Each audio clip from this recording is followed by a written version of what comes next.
নমস্কার বন্ধুরা, আপনাদের সবাইকে পামেলা লাইফস্টাইল চ্যানেলে আরও একটি নতুন ব্লগে অনেক অনেক স্বাগত জানাই। আশা করি আপনারা সবাই ভালো আছেন এবং আমরাই খুব ভালো আছি।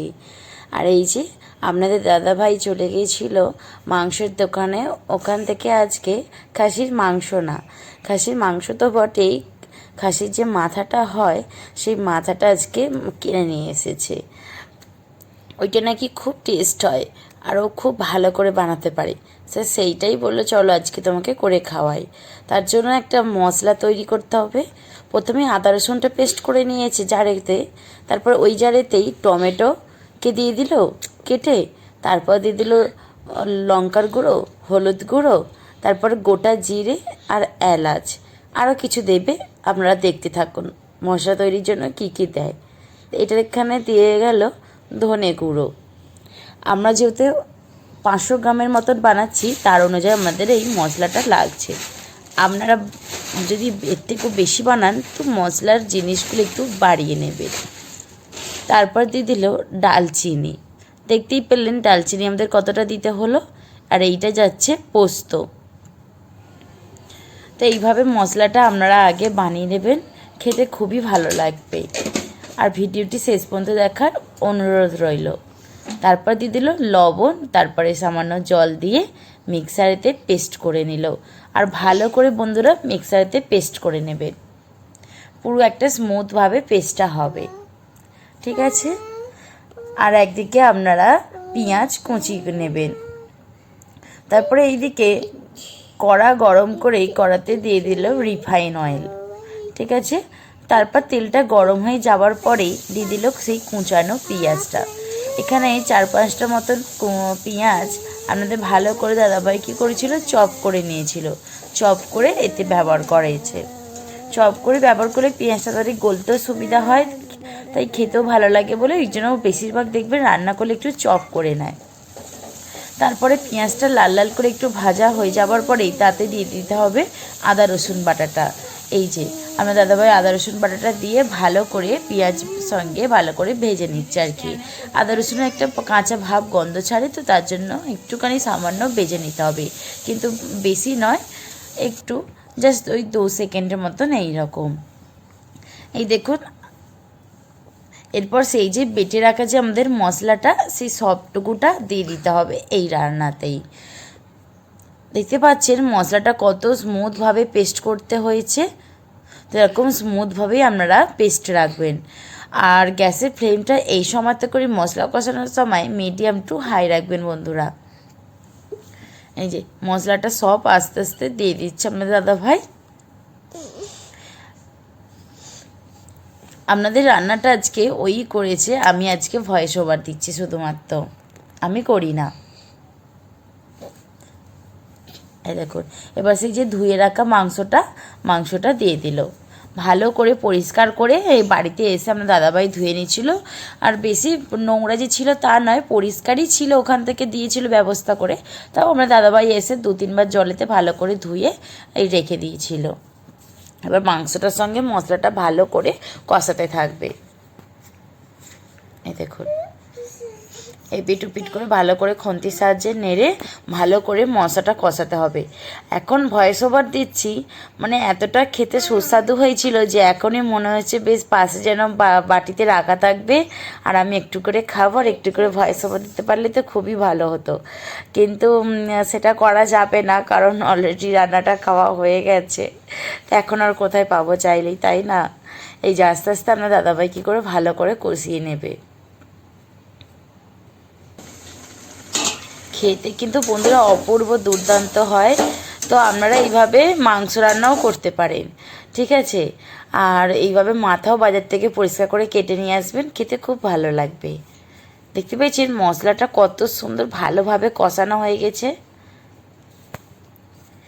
এরপর গ্যাসের ফ্লেমটা একদম আমরা লোয়েতে রেখে দেবো, দিয়ে ভালো করে মাংসটা কষাতে থাকবো। প্রেসার কুকারে দেবো না, প্রেসার কুকারে দেওয়ার কোনো দরকার নেই। এমনি ভালো করে গ্যাসের ফ্লেম একদম আস্তে রেখে কষাতে থাকবেন, তার ফলেতেই সেদ্ধ হয়ে যাবে। একটু হাতে সময় নিয়ে কষাবেন। এই দেখুন ভালো করে এবার ফুটে গেছে, গ্যাসের ফ্লেমটা অনেকটা আস্তে করে দিয়ে আমরা কী করলাম, বসিয়ে দিলাম। এইভাবে চাপা দিয়ে দিয়ে দিয়ে আপনারা কিন্তু রান্নাটা পুরোটা কমপ্লিট করতে হবে। চাপাটা কিন্তু মাঝে মধ্যে এই যে খুলে খুলে আপনারা দাদাভাই দেখছে, আর যাতে নিচে লেগে না যায় তাই জন্যই আরও দেখতে হচ্ছে। আর এই যে দেখুন মশলার গা থেকে কত সুন্দর তেলটা ওপর দিকে ভেসে উঠেছে, আর পুরো টকবক করে ফুটছে, এত সুন্দর কালার, এত সুন্দর দেখতে ভালো লাগছে। দেখুন একবার বন্ধুরা, আপনারা যারা না খায় তারাও এর প্রেমে পড়ে যাবে। আপনার দাদাভাই এত সুন্দর করে রান্না করে দিয়েছে। আমি তো খেতাম না, আমি বলছি না না আমি খাবো না, তুমি রান্না করো, তুমি খাও। বলছে ঠিক আছে, কিন্তু রান্নাটা যখন হচ্ছে বন্ধুরা, এত সুন্দর খুশবু চারিদিকে, ঘরটা তো পুরো মমা করছে। তখন বলছি আগে আমাকে দাও, আগে প্রথমে মানে পিসটা আমিই খাবো, আমি খেয়ে দেখবো যে কেমন হয়েছে। আর এই যে আর একটা ইন্টারেস্টিং জিনিস লাগছে, সেটা হলো এই রান্নাতে সর্ষে বাটা। সর্ষেটাকে আপনার দাদাভাই খুবই স্মুথভাবে একদম বেটে নিয়েছে, দেখতে পাচ্ছেন কতটা স্মুথভাবে বাটাটা হয়েছে। তো শুধু হতে সর্ষে ছিল, সর্ষে বাটাটা কী করলো আপনাদের দাদাভাই, যখন একদম পুরো মাংসটা রেডি হয়ে যাবে, মাংস পুরো সেদ্ধ হয়ে যাবে, তো তখন ওই সর্ষে বাটাটা আপনাদেরকে দিয়ে দিতে হবে। এই দেখুন কত সুন্দর দেখতে ভালো লাগছে। আমার দাদাভাইকে বললাম যে একটু খন্তি করে কই তুলে দেখাও তো, বলছি কেন, ওইতে দেখতে পাওয়া তো যাচ্ছে, আমি না তুমি একটু তুলে দেখাও, তাহলে আরও সুন্দর জিনিসটা ব্যাপারটা লাগবে। তো ওই জন্য আপনাদেরকে তুলে আর কি দেখালো। এই দেখুন কতটা সুন্দর লাগছে। তো বন্ধুরা ভিডিওটি যদি ভালো লেগে থাকে তা অবশ্যই কিন্তু বন্ধুদের সঙ্গে তাহলে শেয়ার করবেন, কেননা নিজের সাথে সাথে সকলকে ভালো মন্দ খাওয়াতে কিন্তু বেশ ভালোই মজা লাগে। আর একটি কমেন্ট করে জানাবেন যে আপনাদের পার্সোনালি কেমন লাগলো রান্নাটা। এই যে তার ওপর থেকে ধনেপাতা কুচি দিয়ে দিতে হবে। এবার গরম ভাতের সঙ্গে সার্ভ করুন এরকম দুর্দান্ত স্বাদের মটন কারি। আর আজকে আপনাদের দাদাভাই জিরা রাইস বানিয়েছিল, তার ভিডিও আপনাদের সঙ্গে অবশ্যই শেয়ার করব। চলুন আমার দাদাভাইয়ের মুখ থেকে ম্যাচ হয়ে যাচ্ছে, দেখতেই পাচ্ছেন কালারটা দেখে রান, অসাধারণ কালার, একদম পুরো ফাটাফাটি রান্না। এটা খাসির মাথা দিয়ে জিরা রাইস, খেয়ে দেখে কেমন হয়েছে, ঠিক আছে।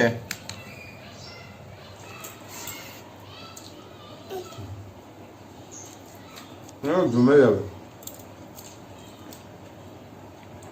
হেভি হয়েছে তাই তো। এজন এটা খুব অনোখা রান্নাটা সরষে বাটা দিয়ে রান্না করা আছে, রেসিপিটা আমি শেয়ার করে দেব। বলো,